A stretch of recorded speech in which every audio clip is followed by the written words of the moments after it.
खबर शामिल करते हैं मंडी बहाउद्दीन से। नदीम इकबाल की रिपोर्ट के मुताबिक डिप्टी कमिश्नर शाहिद इमरान मात की जेर सदारत डिस्ट्रिक्ट एमरजेंसी रिस्पांस कमेटी बराए इंसदाद डेंगू का अजलास डीसी कम्प्लेक्स के कॉन्फ्रेंस रूम में मुनाकिद हुआ।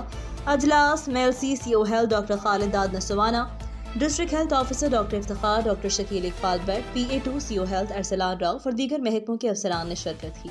CEO health doctor Khalid Dad नसवाना ने अजलास को indoor outdoor dengue surveillance, dengue spray, इंसदाद डेंगू से मुतल्लिक अद्वियात की स्टॉक, मुश्तबा केसेस, डेंगू लार्वा साइट्स के मुआयने के हवाले से तफसीली ब्रीफिंग दी, जिस पर डिप्टी कमिश्नर शाहिद इमरान मात ने कहा कि डेंगू लार्वा की मुमकिन अफजाज के पेश नज़र एंटी डेंगू टीमें रोजाना की बुनियाद पर सर्वेलेंस को मजीद तेज करें ताकि जिला को डेंगू से महफूज रखा जा सके।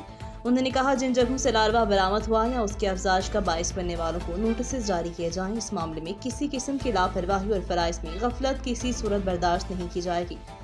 बाद अज़ां डिप्टी कमिश्नर शाहिद इमरान मात की जेर सदारत EPI वैक्सीनेशन की कारकर्दगी के हवाले से अजलास मुनाकिद हुआ। फोकल पर्सन बराए EPI राफे नाहिद ने अजलास को जिला मंडी बहाउद्दीन में EPI वैक्सीनेशन के हवाले से बताया कि वैक्सीनेशन के तहत पैदाइश के वक्त से लेकर 2 साल से कम उम्र के बच्चों को मुख्तलिफ वक्फों के दौरान वैक्सीनेशन दी जाती है।